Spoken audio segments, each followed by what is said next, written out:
Choice is an important part of role-playing games. From Dungeons & Dragons to Divinity Original Sin, choice is what creates the illusion that you are the character. Whether your choice is to go after the ladies of the world or whether it's to tackle the main quest plot, you can choose to do what you want. But today, we're going to look at a different style of choice, that of Speechcraft.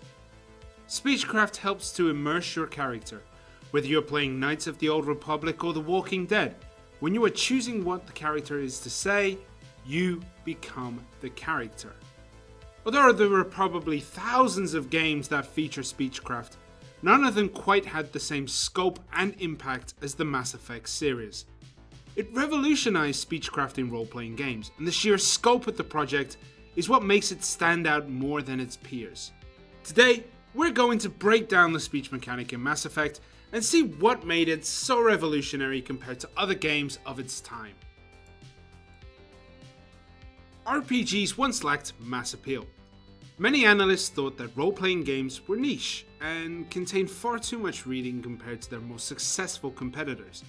Action games, sports games, racing games, and fighting games were all incredibly popular at the time and contained little to no reading at all. RPGs, especially the JRPGs, catered to an incredibly small audience.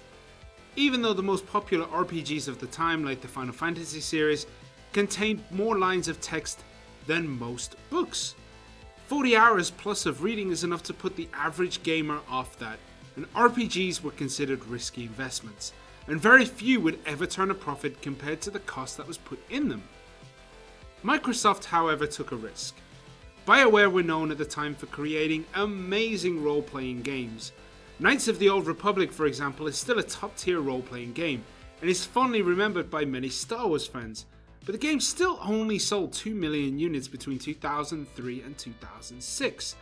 In comparison, Mass Effect 1 sold roughly the same amount in 2 years, Mass Effect 2 sold 7 million units in 2 years, and Mass Effect 3 managed to sell just over 1 million copies in its first month. The total number of sales for the whole trilogy is estimated to be around 50 million units. Yes, it's free games, but it still outsold Knights of the Old Republic 1 and 2 in similar timeframes. So what helped this shift in sales between the two series? Well, honestly, probably a lot of things, but one of the key items was the lack of cumbersome interface when talking, and the fact that reading was significantly cut down due to fully voiced lines. Let's just compare the dialogue screens of the two. Knights of the Old Republic has a cumbersome interface. Lines take a lot of space on the screen. The black bars on the top and bottom also help to remove you from the game, and it changes the scene of the room that you are in to something a little more cinematic. But to the classic gamer, there is nothing wrong with this at all. But to a casual gamer, it can be seen as intimidating. Lots of small text, big black bars, very, very scary stuff. Mass Effect though stripped most of this. The screen doesn't narrow, your options are reduced to short paraphrases which can easily be navigated with a controller. You can see the whole scene, all parties of the conversation are there, and time moves normally.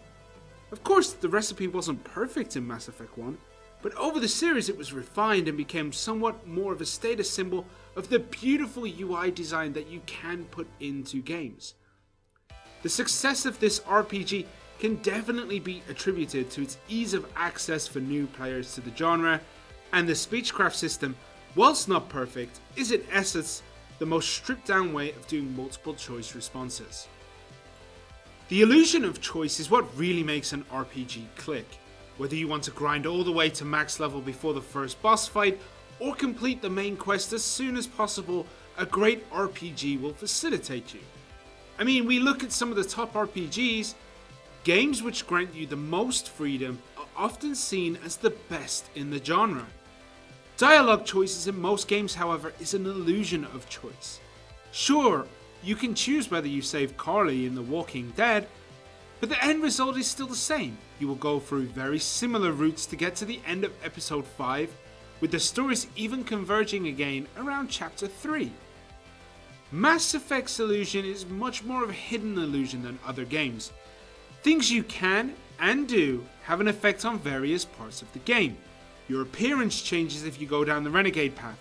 and different races will interact with you differently, but the dialogue still only paints a very small corner of the overall painting. For example, if you haven't got a good enough standing with your crew, they will die in the Mass Effect 2 finale.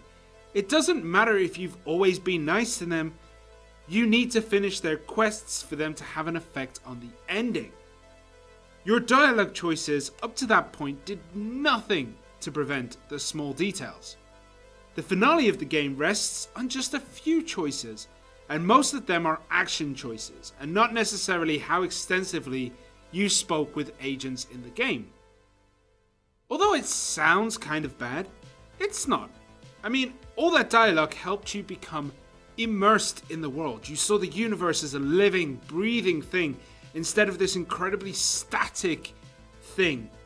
You became enthralled with the fate of the universe. You formed bonds with your crewmates, and if you didn't know anything, you would think that everything you say and do has influenced the ending of the game's story. Before Mass Effect, many games employed the silent protagonist. This allowed players to voice their own characters and to create something that they truly wanted. If you wanted a Sith Lord to sound like he was on helium the whole choice, that was your choice. Role-playing games forced nothing of the voice inside your head. You were presented with the voice line from the character you were talking to, and you could choose which response you wanted to give. The responses were completely written out, and your character said exactly what was laid out in the screen as you were reading through the choices. Mass Effect, however, changed that. Instead of a silent protagonist, you were playing a fully voiced character, allowing you to step into his shoes probably for the first time. Commander Shepard was the first character that I can think of in an RPG where you were thrown into the eyes of an established character. One who could talk and interact with the environment around him. He wasn't exactly yours, but you could choose his actions, his attitude. But the one thing you couldn't choose was his voice. He spoke clearly, concisely, and depending on your choices, he could be the guardian angel of the universe or a complete and utter twat. One thing that many people don't realize is that the script for the original Mass Effect was over 20,000 lines. To put that into perspective, the average feature-length movie contains roughly 1,000 lines. The script was a massive undertaking and took just over 3 years to fully record and edit and re-edit. That's a long time. The depth was definitely unseen in RPGs of the time, especially when it's considered that every line of dialogue was recorded. And it wasn't just the lines that made it impressive, but it was the fact that each response had a different interaction with the character you were talking to. This would turn what would look like 2,000 pages of script into a complex web of responses and choices. Just thinking about the sheer size and scope of the script is enough to drive anybody insane. So we've been dotting around the series a lot, but they all share a lot of similarities in the way they approach the dialogue. In some, the ending waits a little more on dialogue, in others it has little to no effect. The 3 games that make up the Commander Shepard arc are all well designed, and the dialogue feels natural 90% of the time. Of course, there are a few animation problems of people just staring at each other while waiting for answers, or just things that don't seem to make sense where the paraphrased choice doesn't really match what is said.